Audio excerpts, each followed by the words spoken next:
It is late, and you are re-arguing something that ended a long time ago. Science has a gentler name for this than stubbornness. It calls the mind's late replay a memory that has not finished being filed, still warm at the edges, still asking to be understood. Here is the part that stings. The grudge feels like armor, yet the only person it keeps awake tonight is you. Welcome to Psychology for Sleep. Tonight, we follow that old resentment down to where it is kept, and toward the quiet place where it can finally be set down. You're resting at the edge of a story the mind is still holding.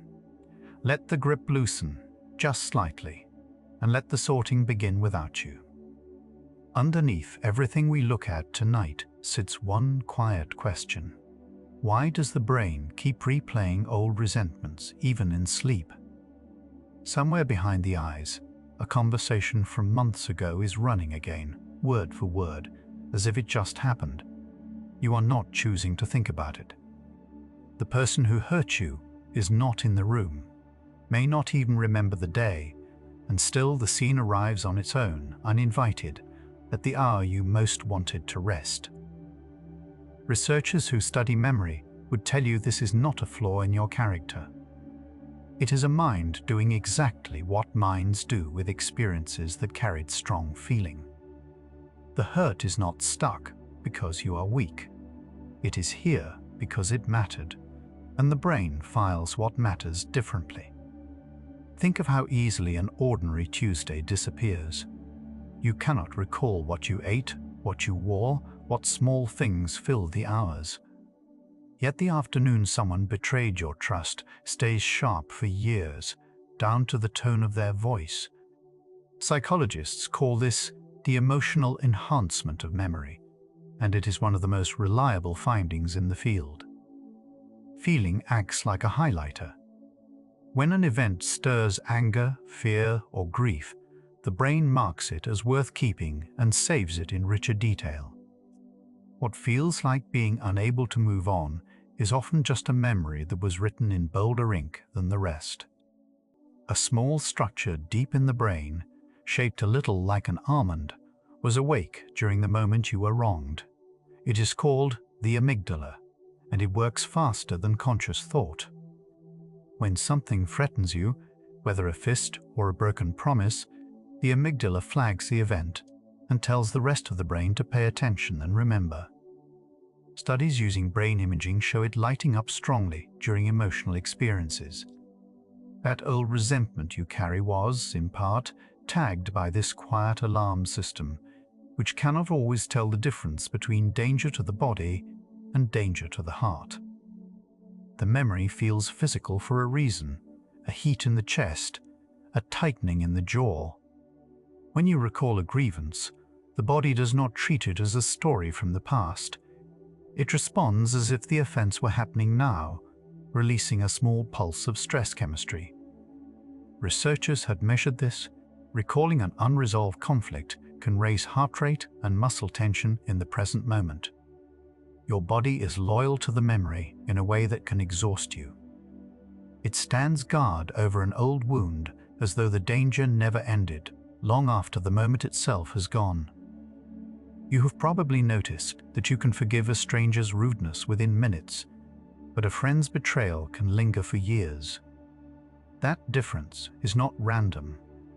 The brain weighs a hurt by how much the relationship meant and how deeply it violated what you expected.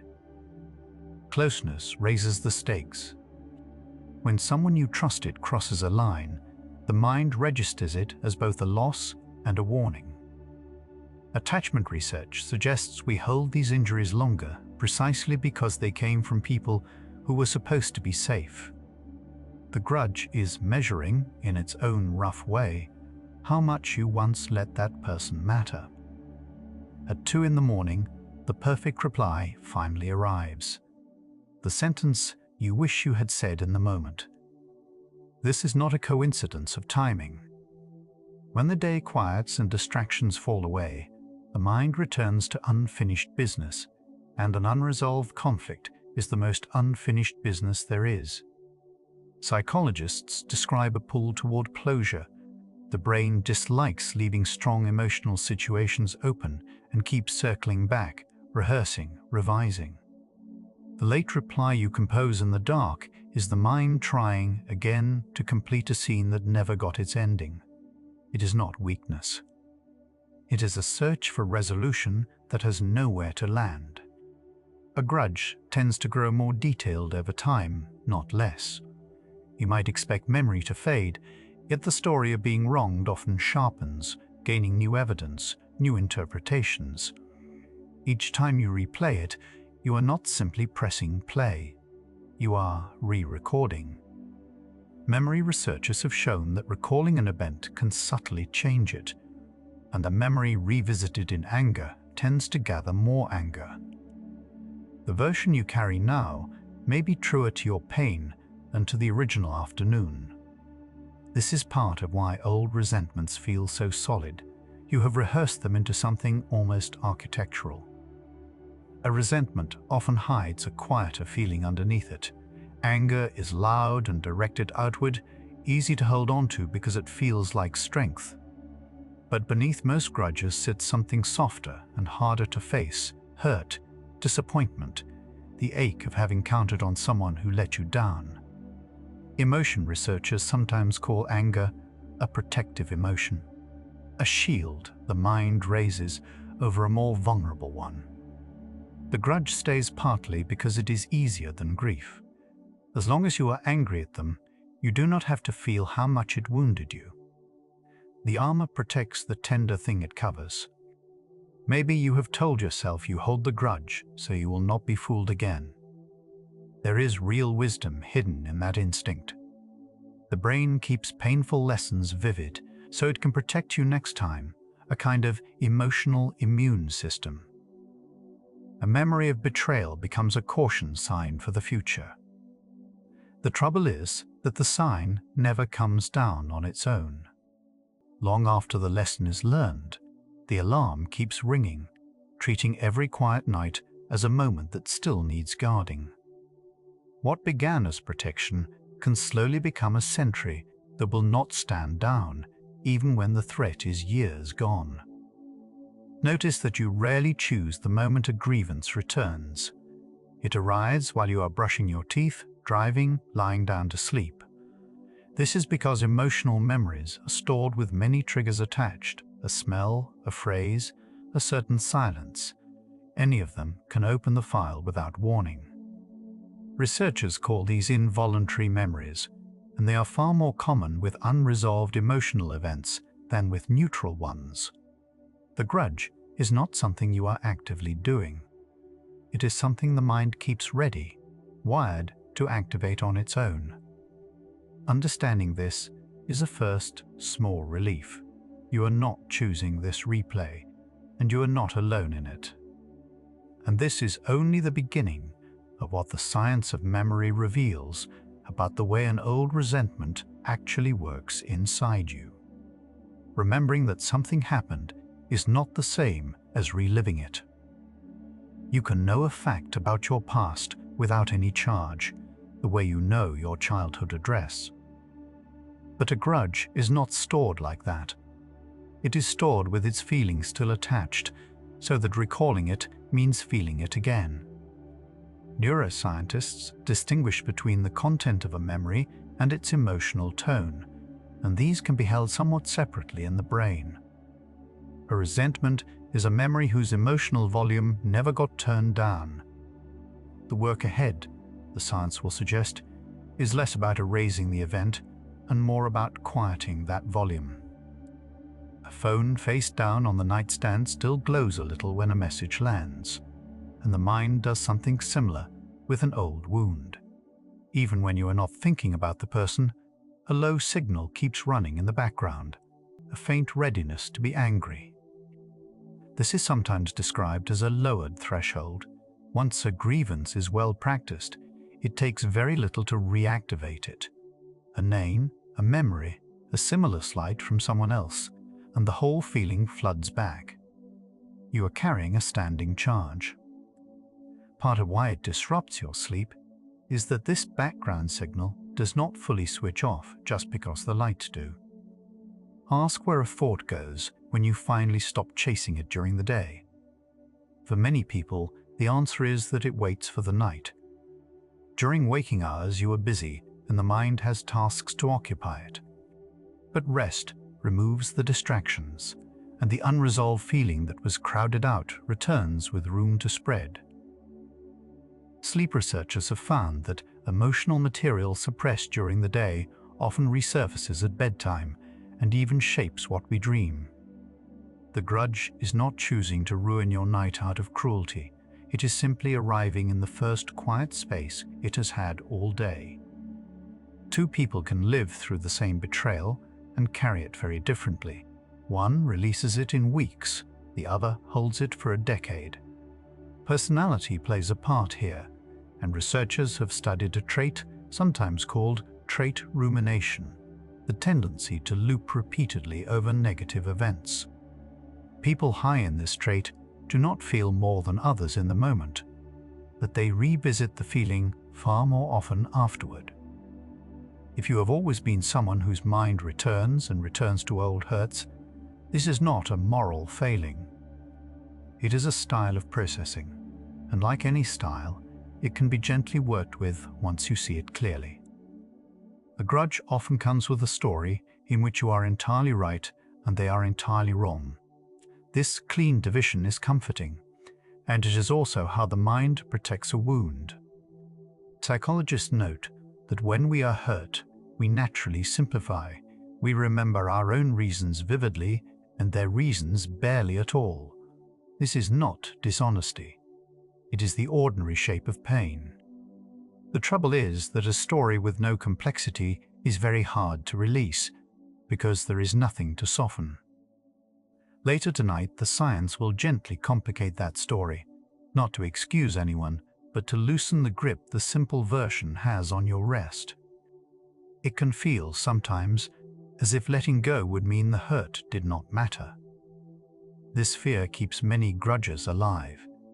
The mind guards the resentment because releasing it seems like betraying your own pain or excusing what was done. But researchers who study forgiveness are careful to separate two things that feel identical from the inside: releasing your own suffering and approving of the offense. They are not the same. A memory can lose its sting while still being remembered as wrong. Holding on, it turns out, is not the only way to honor what happened to you. That distinction will matter more as the night goes on. Behind the replaying scene, a question is usually running: why did they do it? A mind unsettled by an offense keeps searching for a reason, and when it cannot find one, it often fills the gap with the worst explanation. Social psychologists call this the tendency to attribute others' harmful actions to their character rather than their circumstances. We assume cruelty where there may have been carelessness, fear, or pain of their own. This is not about excusing them. It is about noticing that part of what keeps you awake is a story your mind wrote to fill a silence, and stories can be revised. The body keeps a kind of ledger that the conscious mind cannot see. Studies of chronic resentment have linked long-held anger to measurably higher levels of stress hormones and greater cardiovascular strain over time.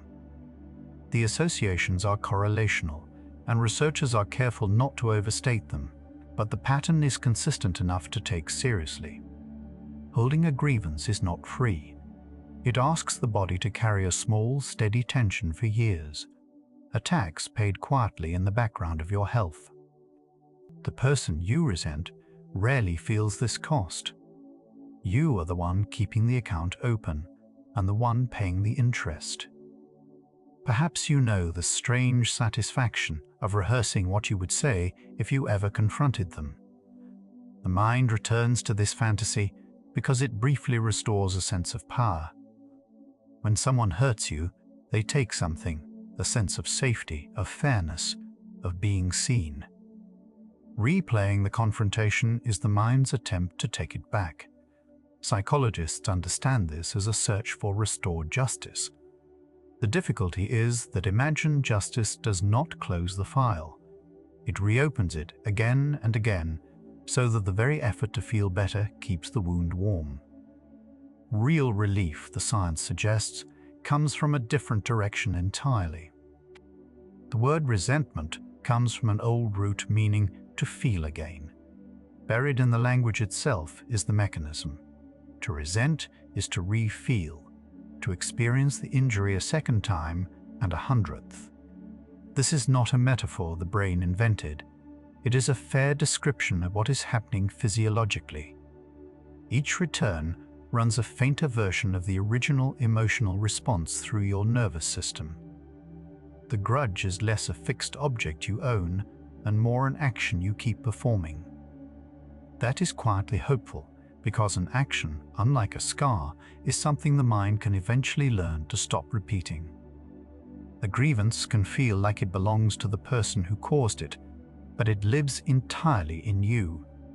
They are asleep, or gone, or indifferent, while the memory keeps its residence in your mind and body. This is one of the harder truths that people who work on letting go eventually meet. The resentment does not reach them. It does not balance any scale.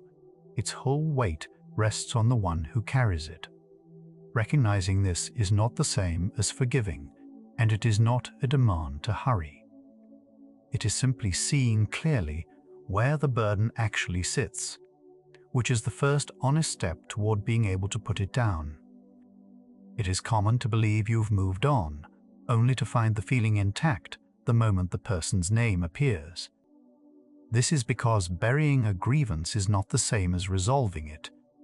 When we push a strong emotion out of awareness without processing it, it does not dissolve. It waits, preserved. Researchers studying emotional suppression have found that pushed-down feelings often return with their intensity undimmed. The grudge that surprises you at midnight was never truly gone. It was stored, whole, beneath the surface of an ordinary life. What the coming hours describe is a gentler alternative to burying, one that lets a memory soften instead of merely hide. What this stretch keeps circling is a single shift. The resentment you have been treating as a thing that happened to you is also, in part, a thing the mind keeps doing. That does not make the original hurt your fault. But it moves the question. Instead of only asking why they did it, the mind can begin to ask what it would take to stop rerunning it. The answer, it turns out, has a great deal to do with what happens after you close your eyes, in the hours the brain spends deciding which memories to keep sharp and which to let settle. Perhaps you blamed your sleeplessness on stress in general, without seeing the specific shape of it. But an unresolved grievance is a particular kind of nighttime intruder. Unlike ordinary worry about tomorrow, it is a closed event that refuses to feel closed. Sleep scientists note that the mind resists rest while it senses unfinished emotional work. A grudge signals, falsely, that there is still something to be done, some justice to secure, some argument to win. So the brain stays half awake, guarding a task that can never actually be completed by staying up. The very effort to settle it keeps you from the state where it could soften.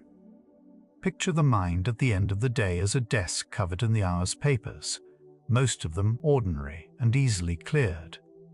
But one document keeps getting picked back up, read again, set down without being filed.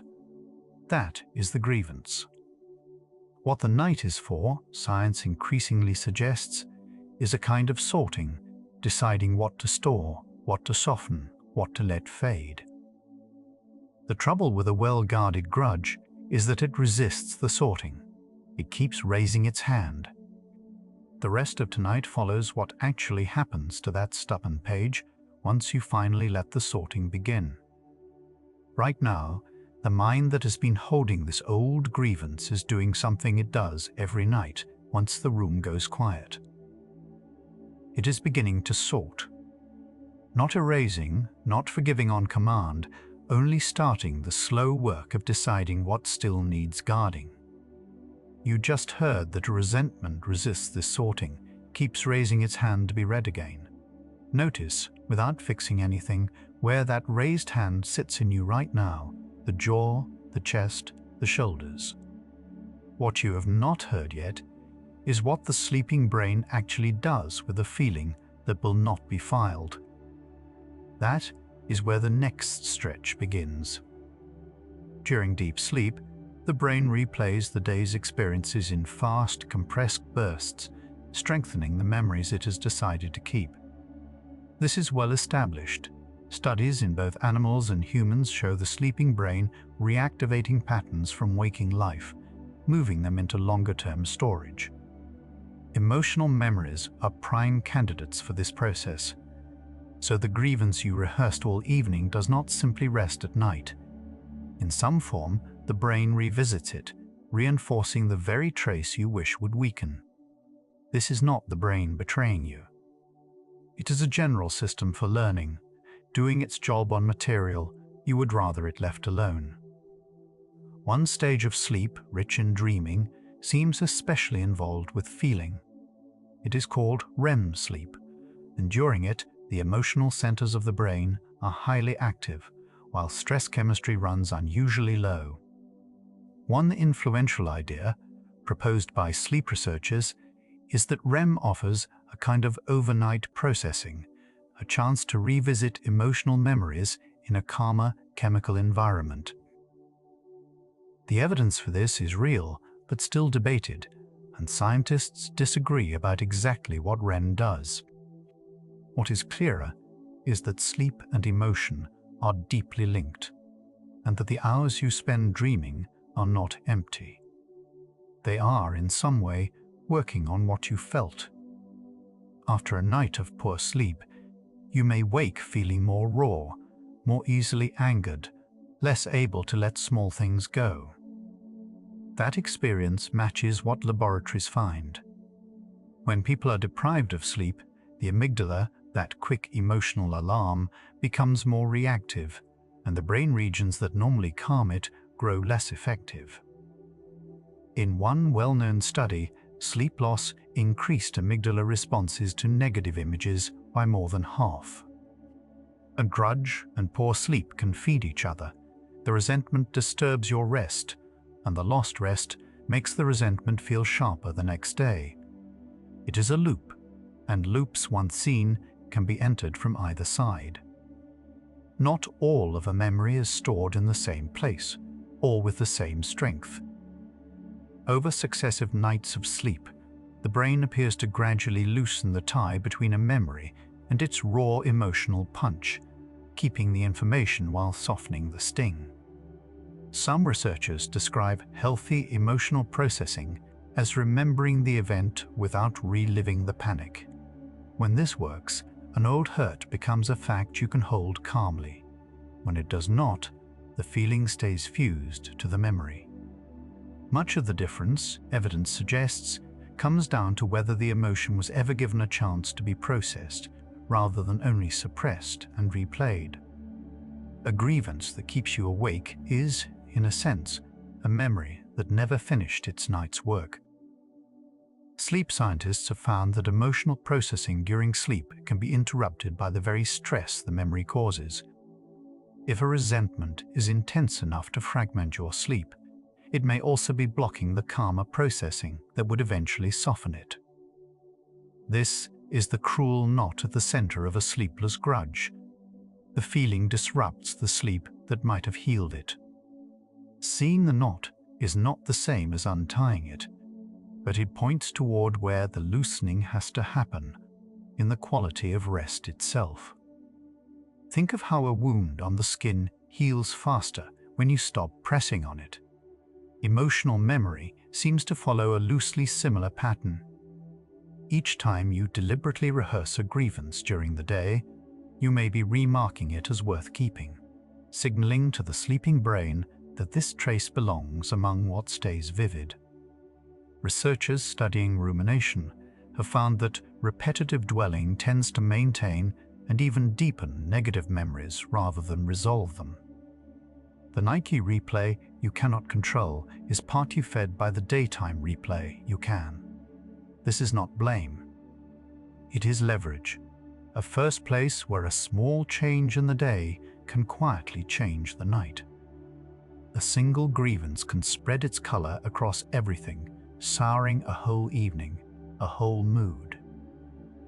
This is not only a figure of speech. Emotional states shape memory retrieval, so that when you are angry, the mind more easily calls up other angry memories, building a case. Psychologists call this mood-congruent recall. One resentment, activated at night, can summon a small crowd of related hurts, until it feels as though the whole past agrees you were wronged. Understanding this can create a little distance.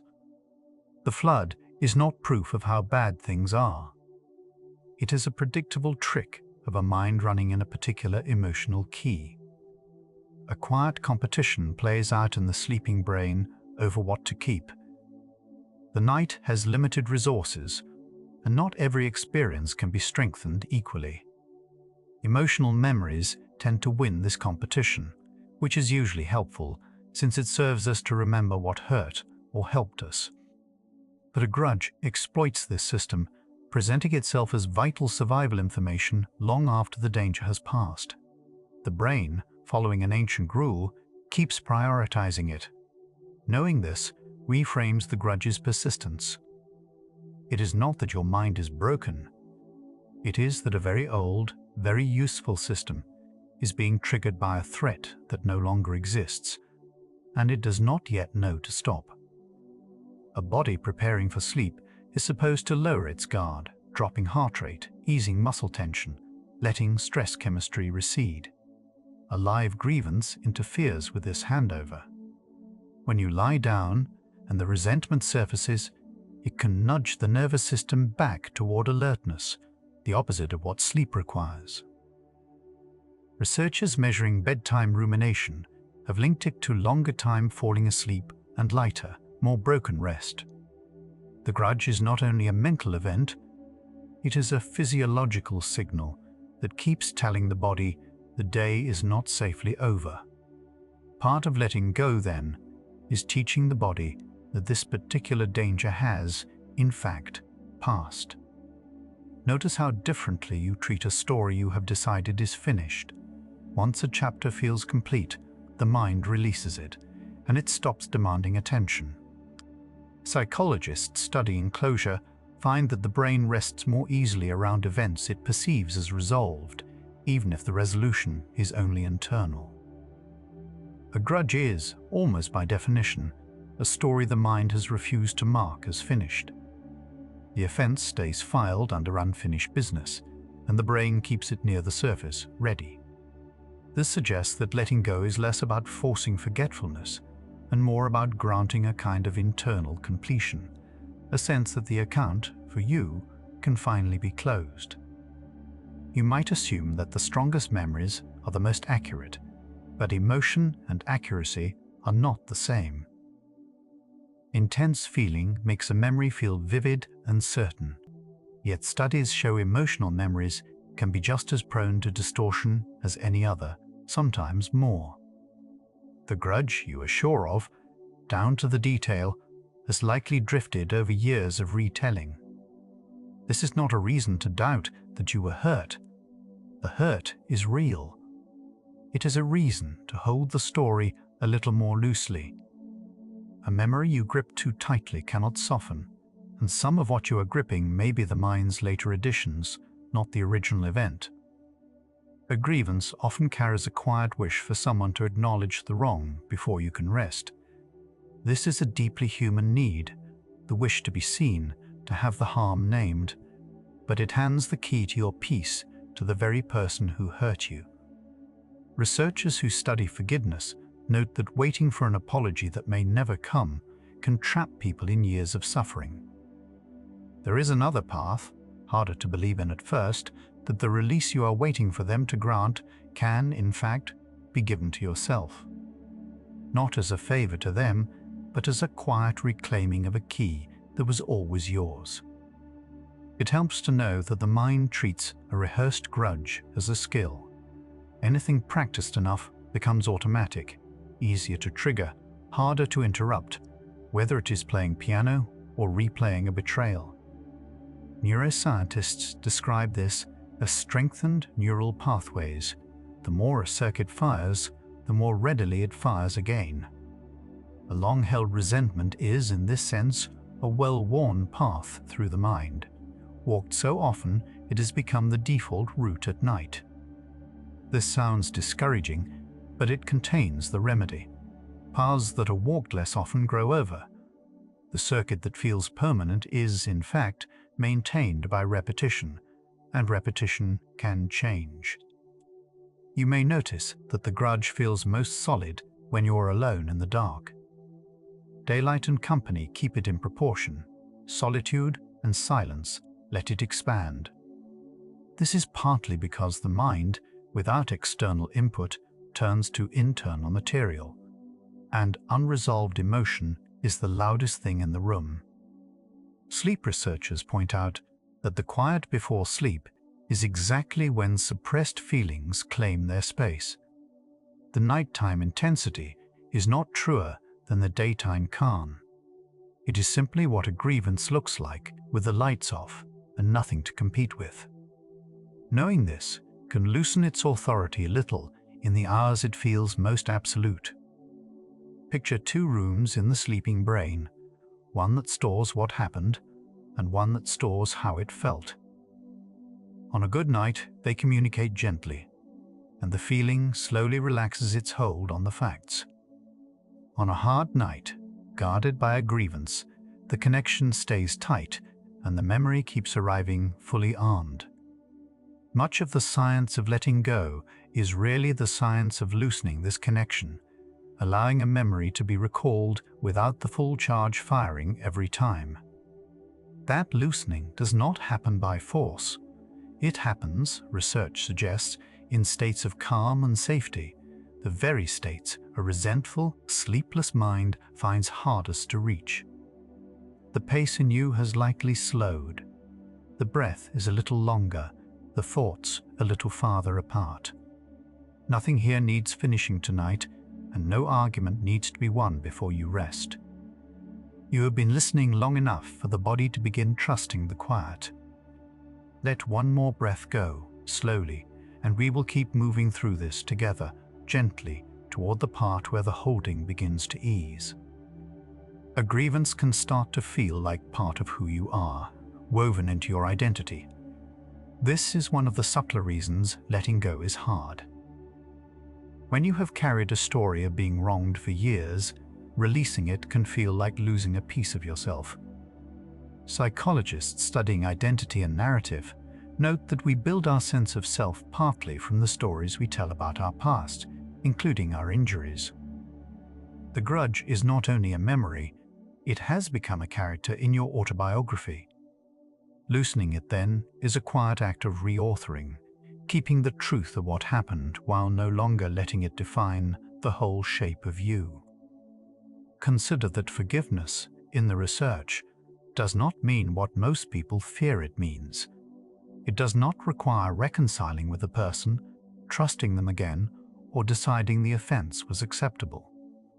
Scientists who study it define forgiveness as an internal shift, a reduction in the negative feelings and thoughts you hold towards someone, whether or not they ever know. It is something that happens inside you, for you.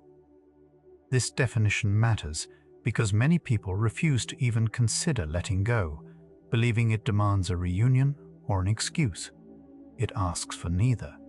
It asks only whether you are willing to stop carrying a poison meant for someone who is not drinking it. There is a well-studied path toward release that researchers have mapped in careful steps. One widely used model moves through recalling the hurt, honestly, choosing to release the grip, and slowly building a more complete picture of the person who caused it. Studies of these structured forgiveness programs have found real reductions in anger, anxiety, and depressive feeling, and improvements in well-being. The point is not that letting go is easy, but that it is learnable. a process rather than a single heroic moment. You do not have to feel forgiving to begin. You only have to be willing to take the first honest step, which is simply telling the truth about what happened. Others have probably told you to just get over it, advice that fails because it skips the truth-telling.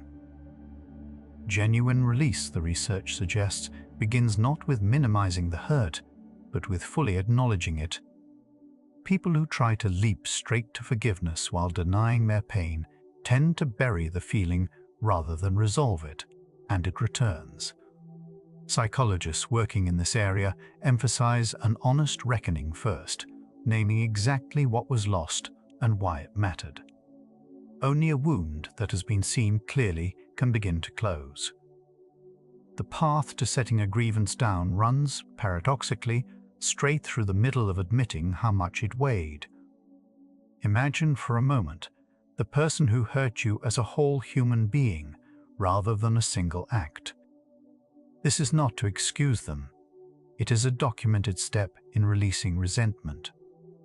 Researchers find that building a fuller, more complex picture of an offender, their pressures, fears, and history tends to reduce the anger we hold, even when it does not reduce our judgment of the act.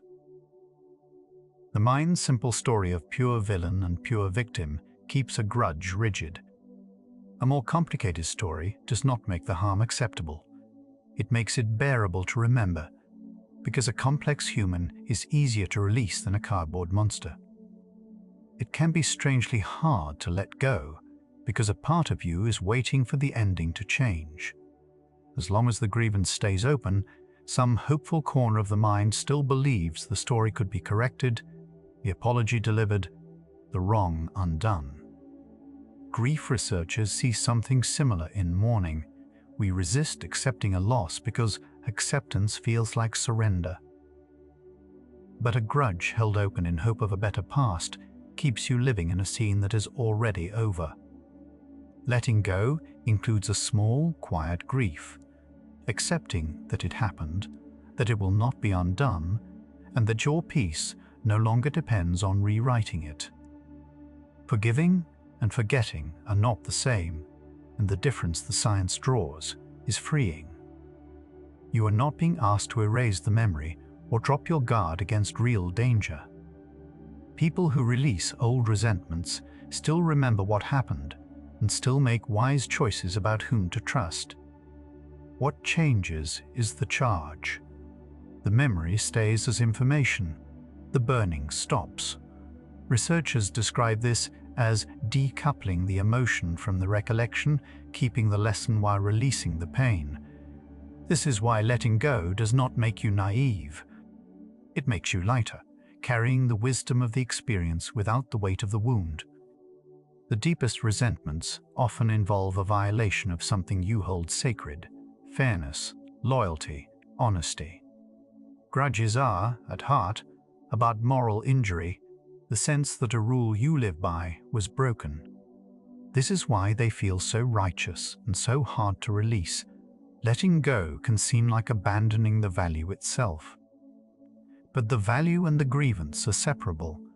You can keep believing fiercely in fairness while no longer carrying this particular unfairness in your body every night. Honoring the principle does not require you to keep bleeding for the one time it was broken. The commitment can stay. The wound can close. Something shifts in a story the moment you tell it from a different vantage point.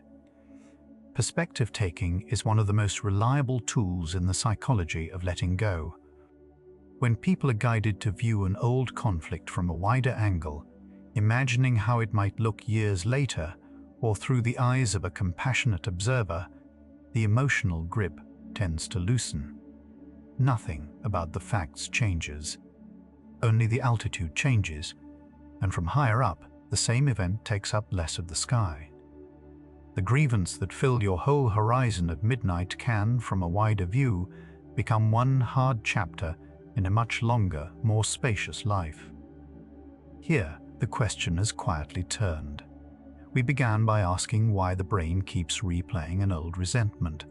Now it looks more like a different question, not why it holds on, but what it would take to let the memory be recalled without the whole storm firing each time.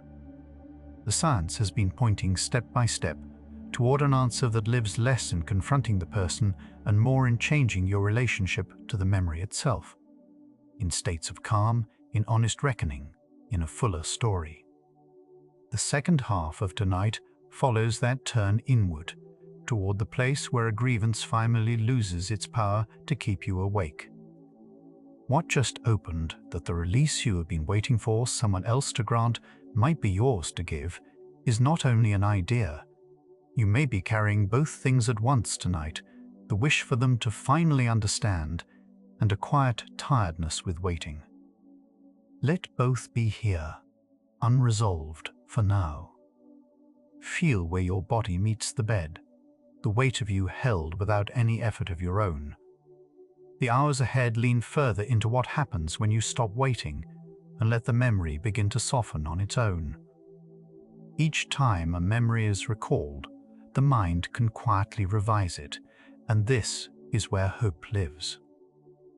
Neuroscientists have found that a memory brought to mind becomes briefly changeable before it is stored again, a window they call reconsolidation. In that window, its emotional tone can shift with the state you are in. Recall an old hurt in calm rather than fresh anger, and the version resaved may carry a little less charge. This is slow, imperfect work, not erasure, but it means the grudge is not fixed in stone. Fighting a feeling and letting it move through you are two very different acts, and the body knows the difference. Research on emotional processing suggests resistance keeps a feeling stuck, while allowing it, without acting on it or pushing it away, lets it complete its natural arc. For a grievance, this means neither rehearsing the anger nor forcing it down, but letting it be felt and named until it softens. Studies of acceptance-based approaches find they lower the intensity of hard emotions over time. The grudge does not need defeating, it needs allowing. Self-compassion, not self-criticism, tends to loosen resentment fastest. Many people berate themselves for still being angry, stacking a second layer of suffering on the first. But researchers find that treating yourself kindly during emotional pain lowers stress chemistry and makes difficult feelings easier to release. Being gentle with your own lingering anger, rather than ashamed of it, creates the inner safety in which a memory can soften. The path out of a grudge is not paved with harshness toward yourself for having it. It is paved with the same mercy you are learning to extend outward, offered first, quietly, inward. A grievance shrinks when it is finally spoken to someone who listens well. Psychologists have long observed that putting painful experience into words, to a trusted person or even onto a page, loosens its physiological grip. Naming what happened engages the reasoning parts of the brain and settles the alarm. Studies of expressive writing show measurable drops in stress and better sleep after people write honestly about emotional wounds. The resentment you kept sealed and silent stayed potent, partly because it was never fully articulated. Giving it language carefully is one of the oldest ways to begin setting it down. One moment in letting go feels less like a decision and more like an exhale. People who release long-held grudges often describe it not as forcing forgiveness, but as finally growing tired of the carrying. Researchers note that willingness matters more than effort. The readiness to stop feeding the resentment opens the door that struggle kept shut. You cannot usually command yourself to forgive on a schedule. But you can notice when the weight has grown heavier than the meaning and let that tiredness turn, gently, into permission. Much of release begins in exactly this quiet consent to stop. Maybe you fear that letting go means losing the lesson the pain taught you. The research offers reassurance. Wisdom and resentment can be separated. You keep the discernment, the sharpened sense of who is safe, while releasing the ongoing anger. People who work through old hurts often become not more naive, but more clear-eyed, better at boundaries, precisely because they are no longer clouded by unprocessed rage. The lesson lives in your choices now, not in the burning of the memory. You can set the grievance down and walk forward more careful, not less, keeping the knowledge and leaving the wound. So much of a grudge is spent in imagined conversation with the person, and so little of it ever reaches them. The mind stages endless trials in which you finally make them understand. But researchers who study this mental rehearsal find it rarely brings relief. More often it deepens the groove. The turn toward peace means gently stepping out of that imagined courtroom, seeing that the verdict you seek cannot be delivered there. Energy spent prosecuting them in your head at night is energy taken from your own rest. Letting go is, in part, declining to hold the trial one more time. The body begins to settle almost as soon as the mind stops rehearsing a grievance. In studies where people shift from dwelling on a betrayal toward a stance of release, researchers have observed heart rate and blood pressure easing within minutes and muscle tension dropping.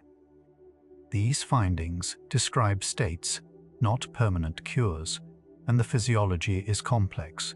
Still, they point to something practical. Relief need not wait for the whole grudge to dissolve. Each time you set the story down, even briefly, the body is handed a small window of the rest it has been denied. Forgiveness gets confused with weakness, but the research points the other way. Choosing to release a resentment, especially with no apology in hand, asks for a strength that staying angry does not. Anger is often the easier road, automatic, self-justifying, familiar.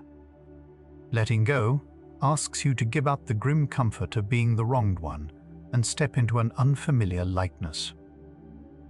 Psychologists describe forgiveness as an act of agency, a reclaiming of power rather than a surrender of it. The one who sets a grudge down did not lose. They refused to keep paying a debt that was never theirs. Imagine the resentment as a tenant you have housed rent-free for years.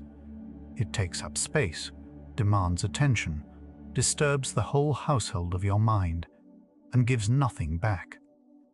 Seen this way, letting go is less a gift to the person who hurt you and more an eviction, a reclaiming of rooms in your own life. Researchers studying the well-being of people who forgive find steady gains in mood, anxiety, and sleep, benefits flowing entirely to the one who releases. The grudge always insisted it was about them. The freedom, when it comes, turns out to be rightfully yours. Time alone does not heal a grudge. What you do with the time is what matters. People sometimes wait years, expecting the resentment to fade on its own, and find it as sharp as ever. Research is clear that passive waiting rarely resolves emotional wounds. The memory simply stays preserved. What softens it is active processing, the honest reckoning, the wider view, the choice to stop feeding it. This is quietly empowering. You are not at the mercy of a clock that will not move. The healing is not something you wait for. It is something you can gently begin tonight. Resistance may be rising even now, a voice insisting this particular hurt is different, unforgivable, exempt. That voice deserves kindness rather than argument. Researchers find the grudges hardest to release are often the ones tied to the deepest love or trust, which is why they resist so fiercely. The resistance is not proof that letting go is wrong. It is a measure of how much the relationship once meant. You do not have to overpower the voice tonight. You only have to notice it, thank it for guarding something precious, and let it know that setting the pain down will not erase what was real. One practice studied in clinical settings is to deliberately wish the person who hurt you well, and it changes the one who does it. It sounds impossible at first, even offensive. But researchers testing compassion-based exercises find that quietly extending goodwill toward an offender in the privacy of one's own mind reliably lowers the practitioner's anger and distress. This is not about their deserving it. It is about what holding ill will does to you. Wishing them well is, in the end, a wish for your own freedom, a way of loosening the cord that ties your peace to your resentment. A grievance narrows the present, coloring today with an injury from long ago. When resentment is active, the mind filters new experience through old pain, and life shrinks to the size of the wound. People who release long-held grudges often describe a widening, a sense that the world has room in it again. This is not poetic exaggeration. It reflects how attention works. Freed from guarding an old hurt, the mind has capacity for what is actually here. Letting go, then, is not only about the past. It is about reclaiming the present from a memory that had quietly taken it hostage. Here is what the night has been showing piece by piece. The grievance was never a fixed object you were sentenced to carry. It was a memory kept warm by repetition, guarded by an old alarm, and held in place by the belief that release would cost you something. Each of those, the repetition, the alarm, the belief, can change.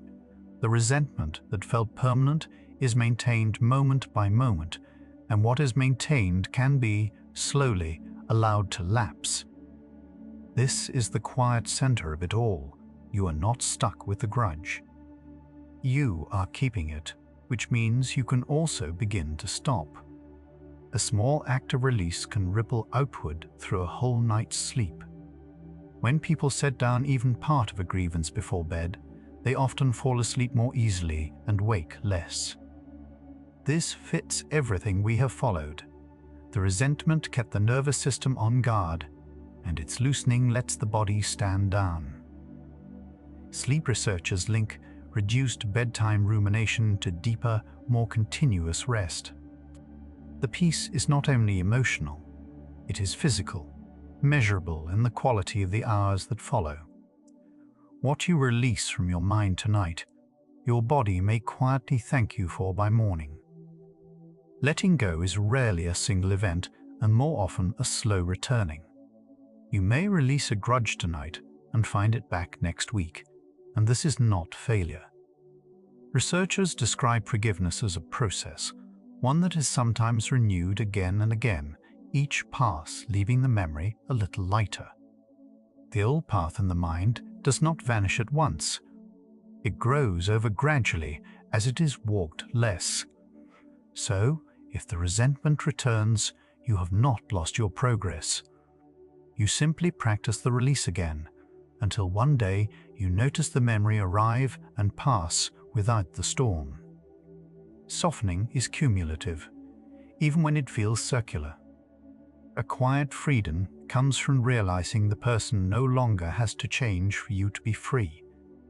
For years, perhaps, your peace waited on their apology, their understanding, their remorse. The turn the science points toward is that you can release your end of the rope regardless of what they do. They may never know, never soften, never deserve it. And still, you can be done with the carrying. This is not injustice. The wrong remains wrong. It is simply seeing that your one life is too precious to stay tethered to their choices. The freedom was never in their hands.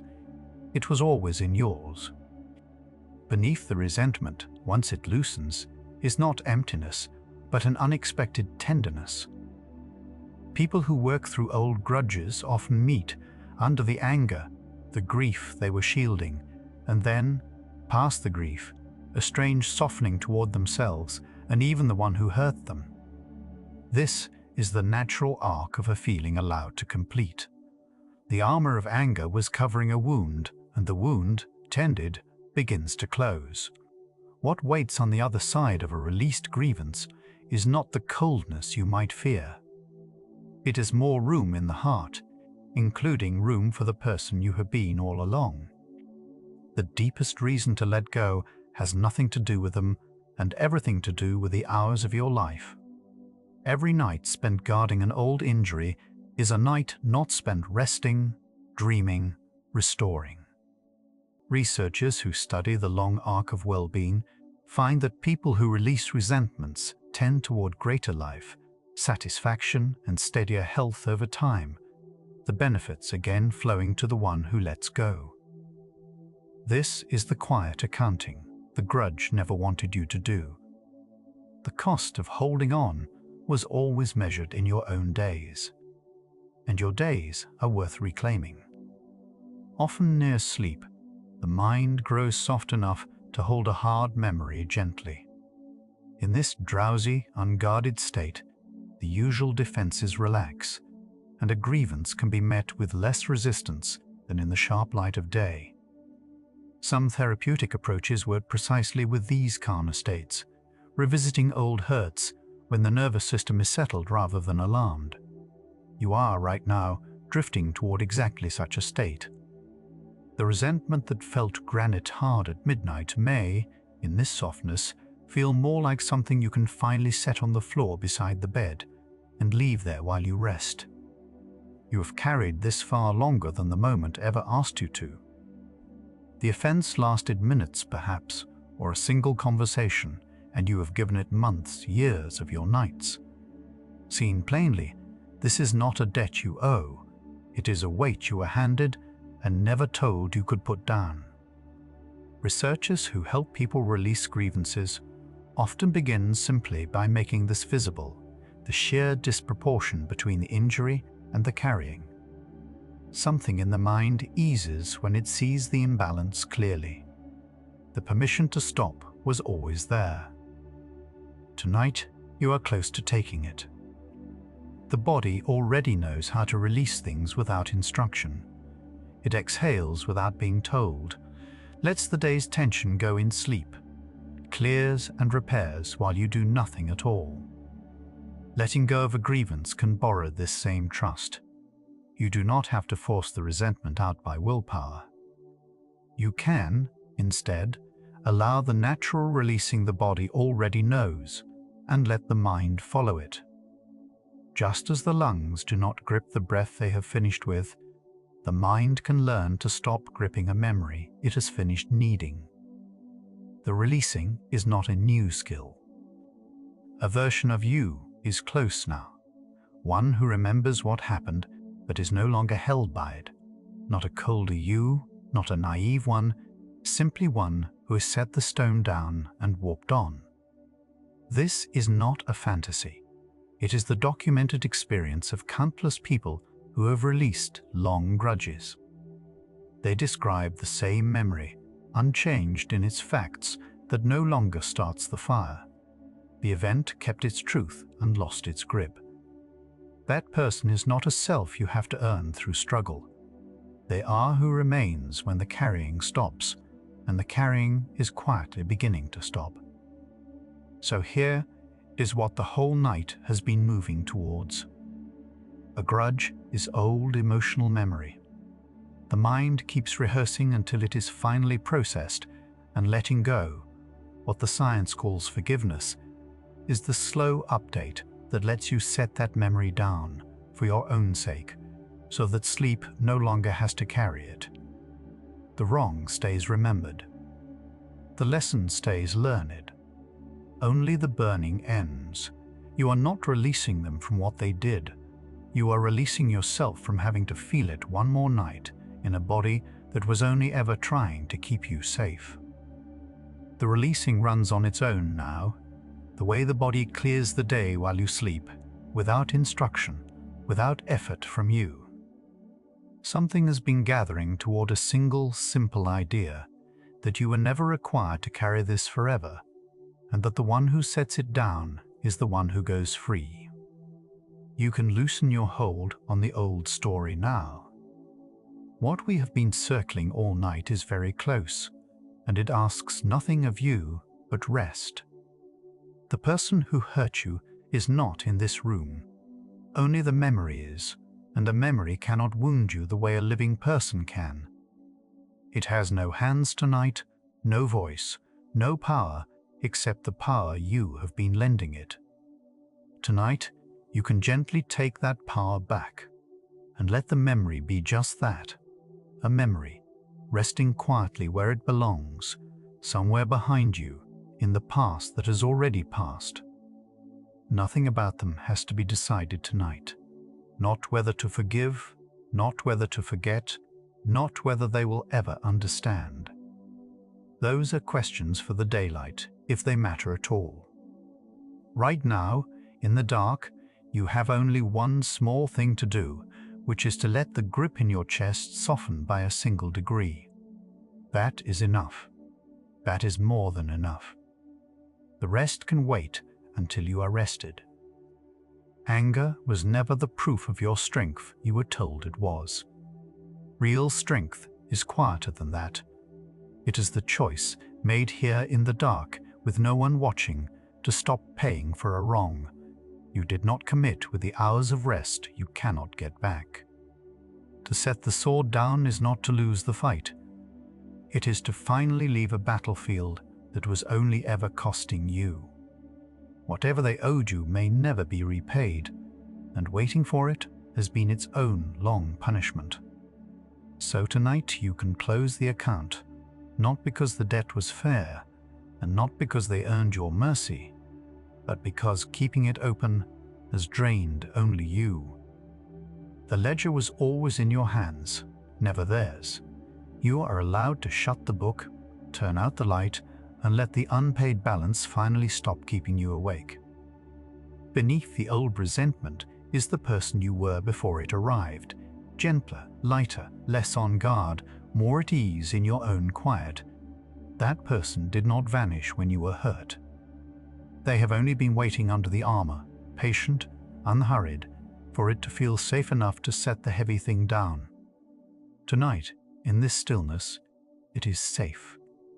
You can let them come back to the surface, slowly, and breathe.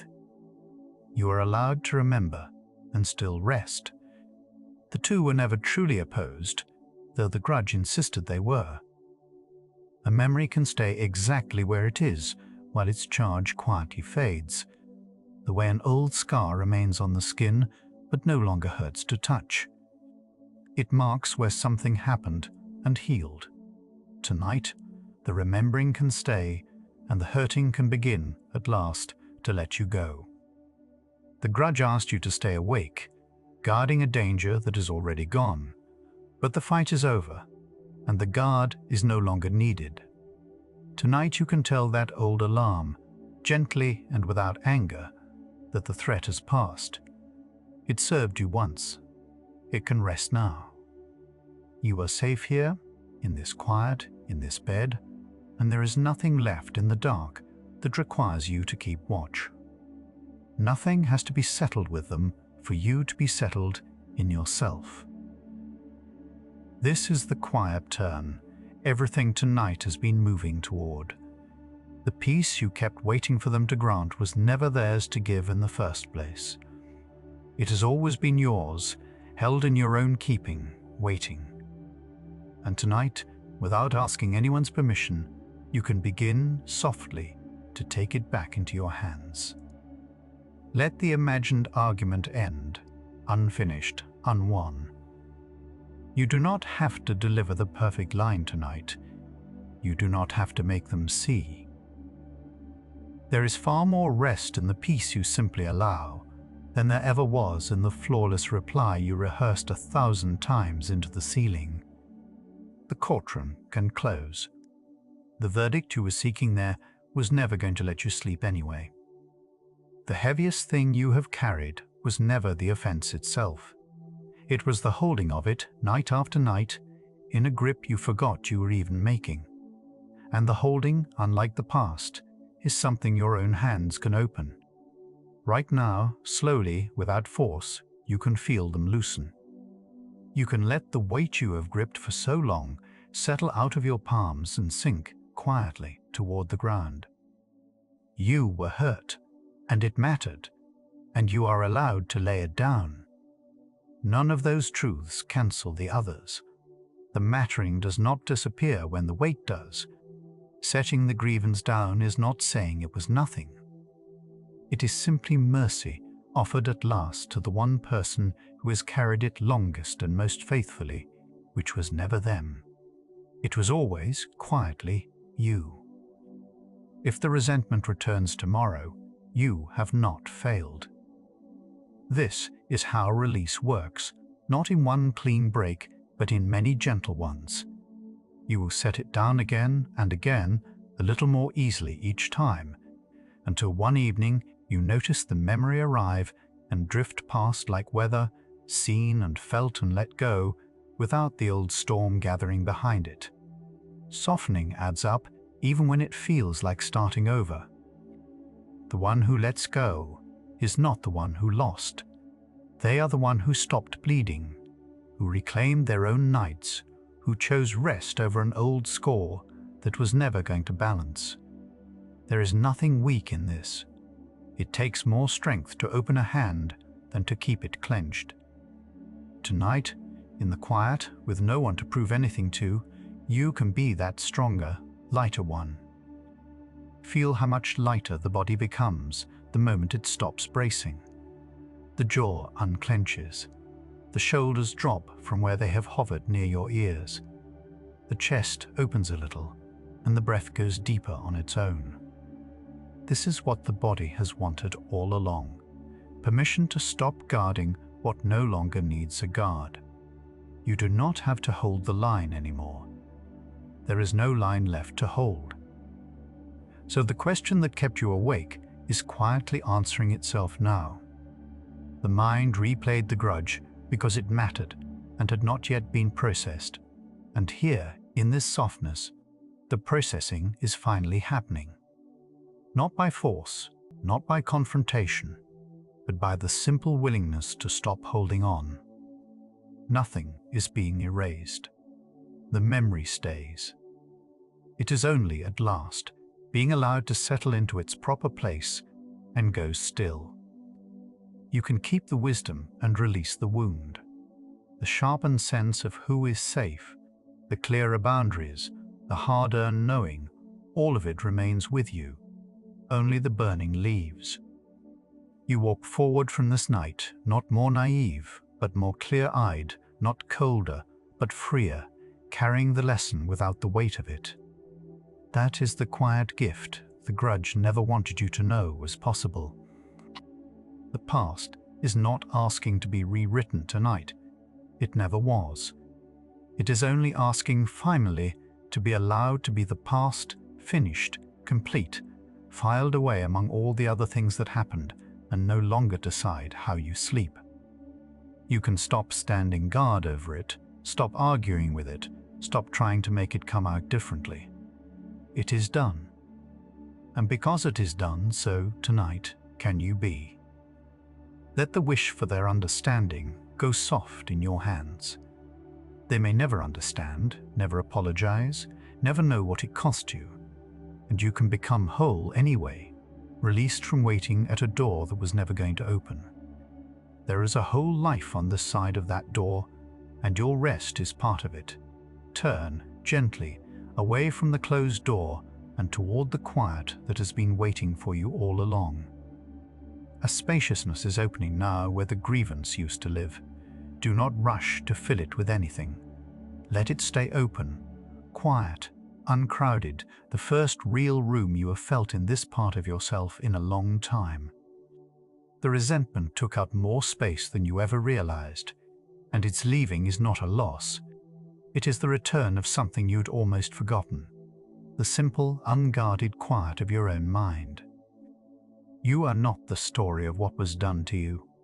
You are the one who lived through it and is still here, breathing in the dark, softer than all that armor ever suggested. You have survived every night this memory kept you awake, and you are surviving this one too, only lighter now. You are capable of setting down even this, even the heaviest one, tonight, safe and alone, and finally willing. The grudge always claimed it was protecting you, standing between you and further harm. But the real protection was here all along, in the quiet, in the rest, in the simple mercy of letting your own hands open and be empty. Nothing out there in the dark is coming for you tonight. The only thing that ever needed tending was the tired heart doing the holding, and it can put the weight down now. Whatever they took from you, they cannot reach this. The peace you are choosing now, freely, without their permission and without their apology, belongs to you entirely. It is yours in a way nothing they did can touch. They do not get a say in it.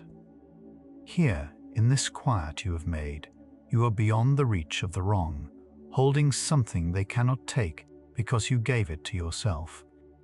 Let the last of the holding dissolve now, the way tension leaves the body at the very edge of sleep, quietly, without your noticing the moment it goes. You do not have to feel it leave. You do not have to do anything at all. You only have to stop keeping it, and it will loosen on its own, the way anything does when the hand around it simply, finally, opens. Tomorrow, the memory may still be there, but the weight of it will be a little less.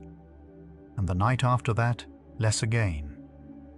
This is how a grudge truly ends, not all at once, not in a single sudden release, but gently, in the small softening you are living right now. You are not undoing years in one night. You are only beginning, and the beginning is already enough. You were never asked to carry this forever. You only forgot, somewhere along the way, that you were allowed to set it down. Tonight you remembered.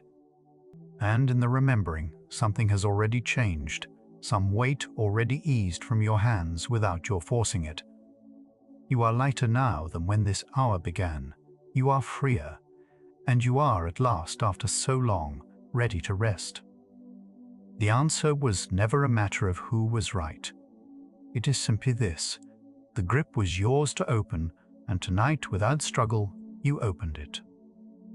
Picture the mind as still water at the end of a long day, clouded by everything it stirred up, slowly clearing as it settles. Let that same clearing move through you now. The resentment you carried in was only ever silt, held in motion by your holding. Let it drift to the bottom and go quiet. Let your whole self dissolve into the stillness that arrives, once nothing is being gripped, once the old story has finally been allowed to rest. There was never a condition on this piece. It was always waiting for you to stop guarding it. What changed tonight was not the past. It was the weight of it in your hands. You came here carrying something you had held so long, you forgot it was a choice, and somewhere in these hours, without forcing anything, your grip began to open. The wrong is still remembered. The lesson is still yours. But the burning that kept you awake has quietly gone out. You are not leaving tonight having excused anyone. You are leaving having freed yourself, which is a different and far kinder thing.